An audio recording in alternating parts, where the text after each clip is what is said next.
to show you how things were so bad in Armenia. When I first visited them after the collapse of the Soviet Union, I hate to say this, but it's true, there wasn't even toilet paper.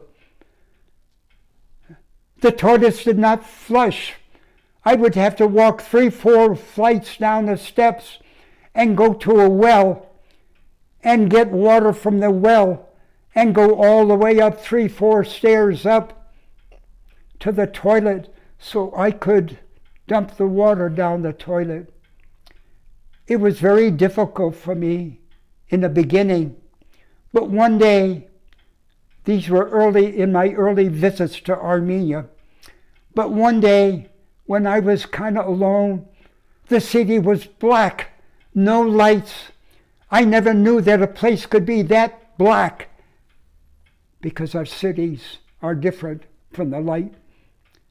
And when I was alone like that and I thought of all the horrors that I was experiencing, I said, no, I'm never going to complain again.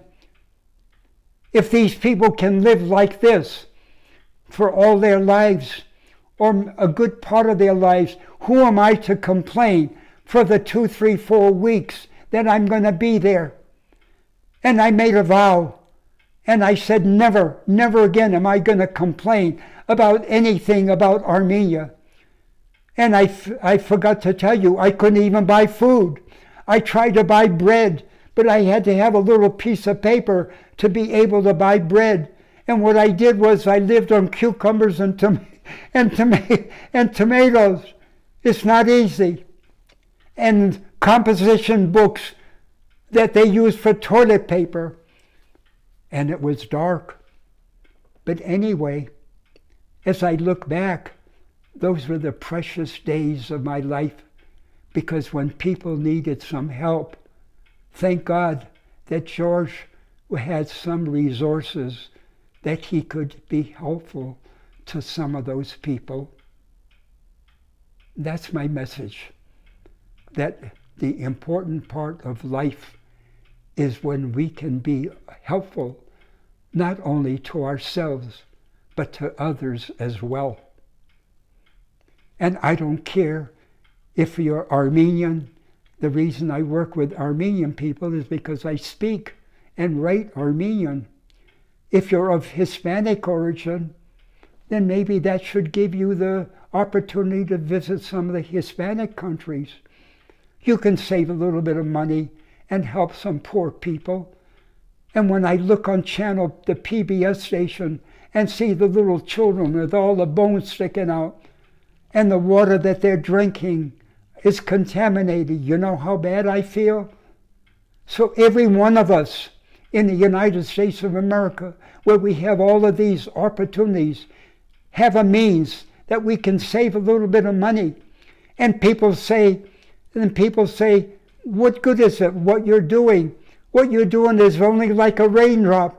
But if you put all the raindrops together, it becomes a regular rainstorm.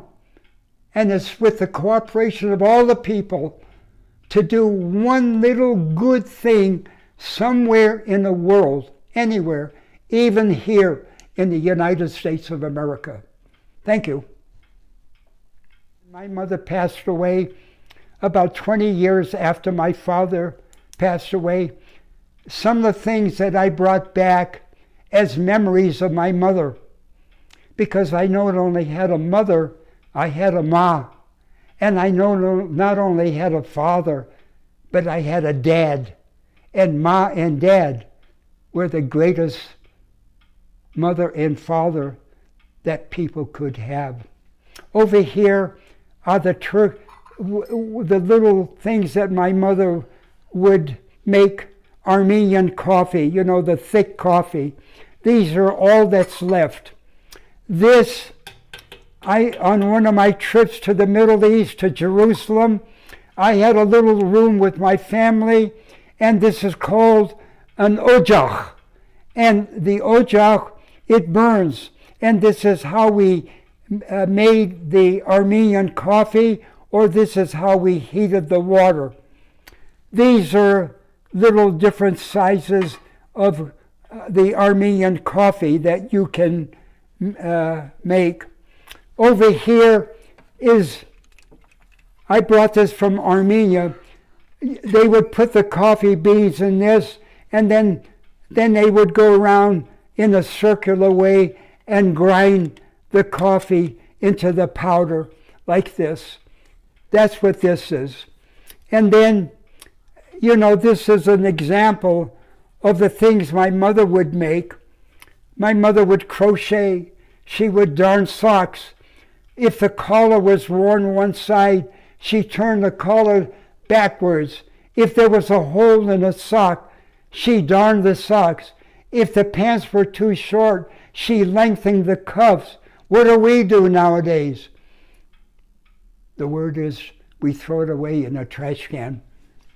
And over here, I have remnants of things that when my mother and I went to Jerusalem, when I was 10 years old, I brought this back from Jerusalem. This is made from olive wood. And then I have other things that are made, this one. This also is from Jerusalem. That's almost 80 years old, that thing. And over here I have pictures. This is my father, my mother. My father, my mother. Over here, younger.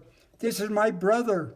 So my mother here would probably be 17 years old with this brother of mine, the one that became a chief petty officer in the Navy. And this is my dad. My dad visited Los Angeles, and this is a picture of myself outside the Armenian church in Los Angeles, and this is my dad here.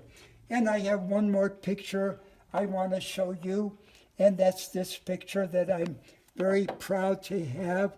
This is a picture of my grandmother, my mother's mother. By the way, her husband, my grandfather, was taken away, never to return again. And my father's father, he was shot at the doorway. This is what the Turks did. But getting back to my grandmother,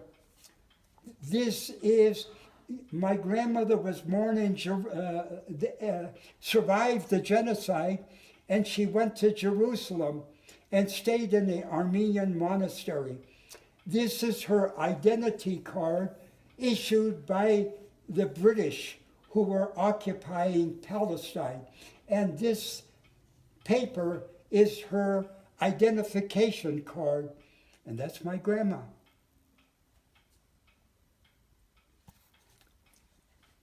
I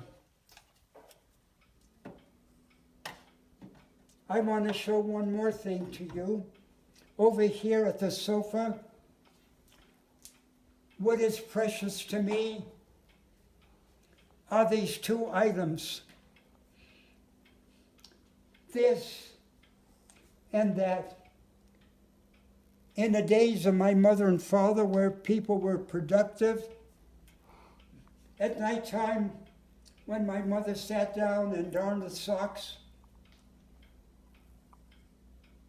and she put a patch on the hole, and she put a patch on the hole of our pants, or she lengthened our pants, or shortened our pants. The woman and the man were always productive. And this is an example of what else my mother would do, and that is crochet. And when my mother passed away, of all the things that my mother had in her possessions, it was these kind of things that I felt were so precious and a means to remember my mother and my father. And may I say one last thing, because I know several times I've said something about goodbye or I'm at the end. We should always try to do our best, because in my opinion, if I believe in the God of Adam and Eve and mankind, and I believe that we have another life, depending upon the life that we live here. I'm not trying to preach. I'm just saying what I personally believe, that my mother and father are up above somewhere. And as they look down at their son, George, they say, you know, we brought this boy into the world, and we went through a chaotic period, and we're so proud of our son because of what our son is accomplishing during his life. And the way I feel now is what I read not too long ago. It said, when the day comes that we leave this earth, it's not the big title that we have, that we were an engineer or a doctor or a psychiatrist or a president or a senator.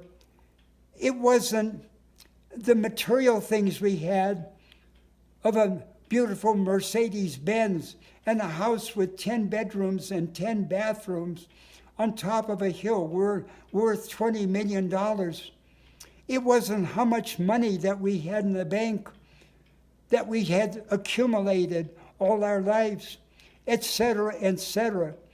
What people are going to remember us as what kind of a life we lived as we were living our lives. In other words, what did this man do for his fellow man that takes precedence over all of these other things that I just mentioned? And I hope that at least my grandchildren or my children themselves will always remember their dad, that my dad was this kind of a man. And that's what I think, how we should measure ourselves. We should measure ourselves in terms of our respect to our elders, our respect to our mothers and fathers, being a good citizen in our country, being helpful to others, not being selfish. And when I look at young people sometimes with the language they use, the drugs they use, the alcohol they use, the selfishness that is found within them, I feel so lost amongst them. And one of the things that I do quite a bit, I find myself giving advice to young people. And when I finish giving the advice, it's amazing how many people will say thank you to me, and then they put their hand out to me and shake hands with me, which means that I probably gave those children, young people, a message that was maybe impressing them, and whatever negative lifestyles they have, maybe I made some kind of a contribution to have them change that negative lifestyle into a more approved type of a lifestyle. And that's my mission now in the very few years that I have to live on planet Earth. I'm finished. Well, I stop and talk to many, many people and say, you know, and then it's like fatherly, grandfatherly advice. When I finish, inevitably, they put their hand out and they shake hands with me and they say thank you to me. I'm 93. Why am I living on earth? To eat, to drink, to buy, to put more money in my checking account? Is that life? But when you can make an impression of a little lost soul, whatever reason they're lost,